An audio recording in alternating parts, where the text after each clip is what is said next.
जाने के बाद आज ये बागड़ बिल्ले हो गए। उनके जाने में हाथ है बागड़ बिल्लों का।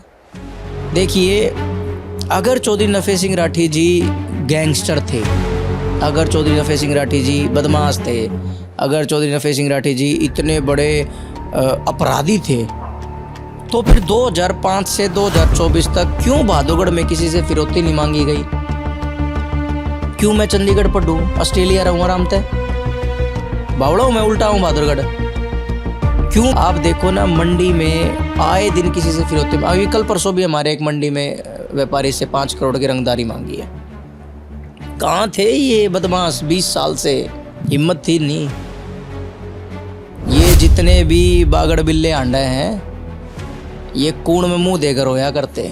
उसका कारण यह था कि नफे सिंह राठी बिके नहीं। लेकिन आम जन को जब भी जरूरत पड़ी तो आंख मूंद ली प्रशासन ने भी और नगर परिषद के अधिकारियों ने भी। 11वां दिन है आज हड़ताल का। लगभग 1500 टन कूड़ा इकट्ठा हुआ है और रोड से इधर तो चलो, फिर भी एक पर्टिकुलर जगह पे लोग कूड़ा डाल रहे हैं।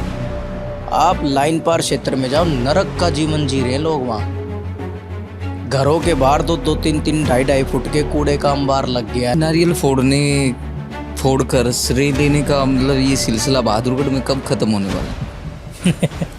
देखिए, ये तो लगभग 15-20 साल से प्रचलन चल रहा है। हमारे यहाँ नारियल का भाव ऐसा हो गया है, पहला कोई बुझा भी ना करता, 10-5 रुपये मिल जाया करता। ये बागला नूका जी बताने पड़ेंगे, बाहर से मंगाने पड़े, मैंने नारियल ख़त्म होते चलने लग रहे हैं। देखिए, हमारे बराबर में ही सापला में चुनाव था। हम जब कहते थे हुड्डा साहब बीजेपी की बी टीम है, तो लोग हमारे ऊपर शक करते थे कि ये तो कटते इसलिए बोलते हैं। हुड्डा साहब का करीबी आखिरी दिन तक हुड्डा साहब के पास रहा और फिर हुड्डा साहब के कहने से बीजेपी से टिकट लिया है।